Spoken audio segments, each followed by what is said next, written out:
Do you remember when I told you that Canon might be developing their very own RF 150 to 600mm lens to finally challenge Sigma's version?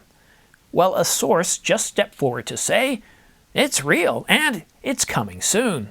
So you can finally stop duct taping your 24-70 and your 2x extender to get yourself really close to that 150 to 600 that you've been looking forward to. I'll break everything down step by step, and if you're serious about staying ahead of the latest camera gear, well then go ahead and hit that subscribe button. It helps this channel grow and it keeps you in the loop, like a perfectly calibrated optical image stabilizer.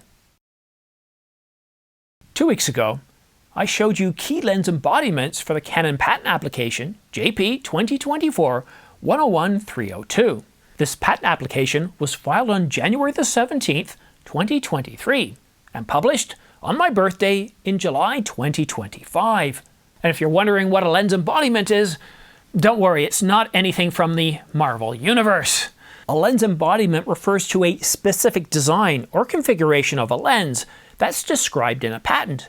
These patents often include multiple embodiments to show different ways to hit the same targets like focal length, zoom range, or aperture. And they do this by tweaking the lens elements, groups, or materials. And here's why that patent application is a big deal. Canon didn't just talk about a 300 to 600mm, which is rumored to replace the lens that they've been working on for 6+ years, the 200 to 500mm f4, then f5.6. No, they also talked about the RF 150 to 600mm. Yep, the very same 150 to 600mm that made Sigma the cool kid at sports and wildlife photography. And now, well, we have an update for you. An update on Canon's RF 150 to 600mm. And this update is so good that you're going to want to get your pre-order finger and put it on standby. Now we're being told that Canon is working on 2 super telephoto lenses. One's a true big white with a price tag that will make your wallet cry. The other, a rumored RF 150 to 600mm f5.6 image stabilized USM. And that one, well, it's definitely raising eyebrows. An f5.6 across the entire focal range, well, that's a pretty big deal. I mean, to me, this looks like a solid update to the very popular Canon RF 100 to 500mm. And not only that, it gives it a full stop faster. Well, at least at the telephoto end. Now, at the short end, yeah, not so much. But still, imagine the 150 to 600mm f5.6. Wow, that lens, that focal length, it's definitely a powerhouse. But the problem with 150 is the same problem that I have with 200. When I'm out shooting and I'm shooting wildlife, and my goal, because I'm taking these 2 lenses, is to get wildlife that are a little bit too far away. But every now and then, wildlife comes a little bit closer, and when I go completely wide, well, I find that 100 is almost good enough. But 150 and 200 just isn't fast enough. I remember a situation where I was shooting with this, and I was out shooting wildlife, and all of a sudden my son was doing something, and the lighting was perfect, and I thought, you know what? I'm going to try it with the 100 to 500mm at 100. And you know what? It looked terrific. It really did. This was shot here with a 100 to 500mm. But the problem is once you go past that 100mm to 150 or 200, well, you're no longer in safe territory. You're now risking backing up till where you fall off a cliff.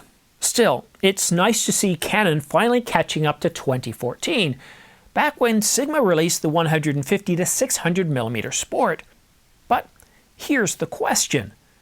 Would you rather see Canon catch up and drop the 150 to 600mm, or would you rather see Canon drop the RF 60 to 600mm?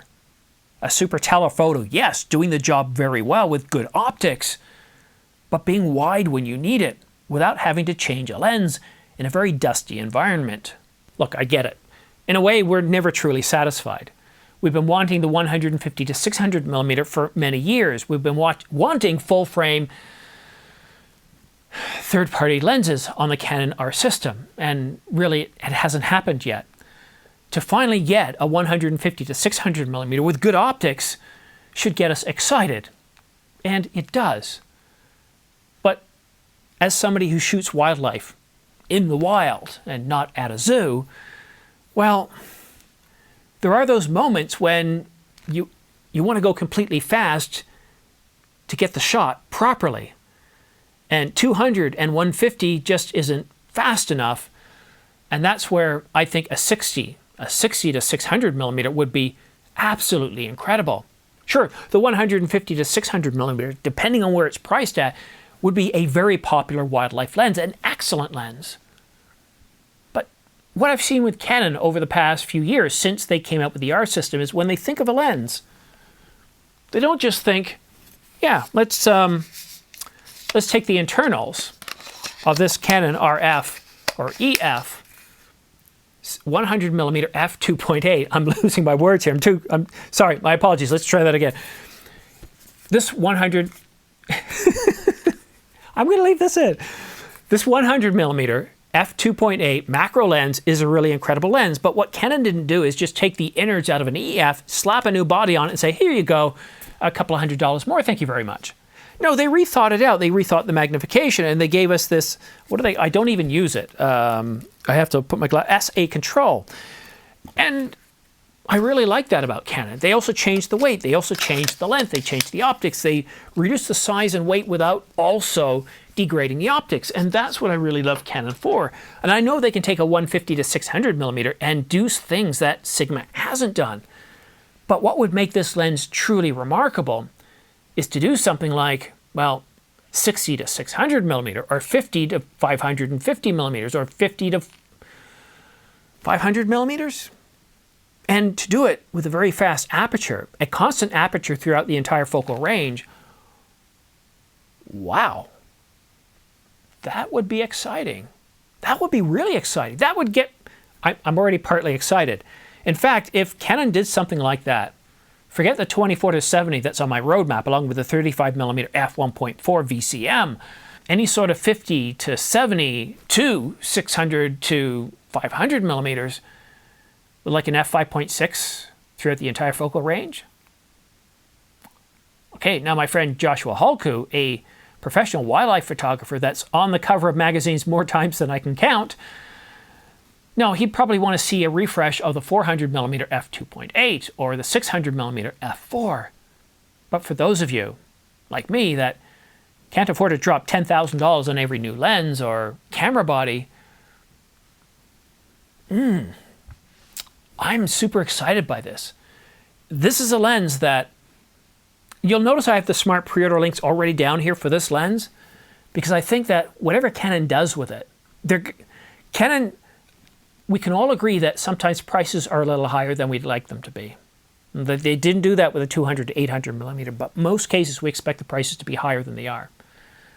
But when it comes to optics, Canon always does a fabulous job. The lighter weight, the smaller size, the travelability of these lenses, the reducing the number of components but improving the optical quality of their lenses. I'm pretty excited to see what may be the 150 to 600 millimeter, or maybe they change the embodiment slightly and give us something different, because we have seen some really incredible lenses in the patent applications. So if you are interested in pre-ordering this lens when it does come out, because it's supposed to be soon, please do me a favor. Please consider using my affiliate links, because it really does help this channel grow. It literally keeps the lights on.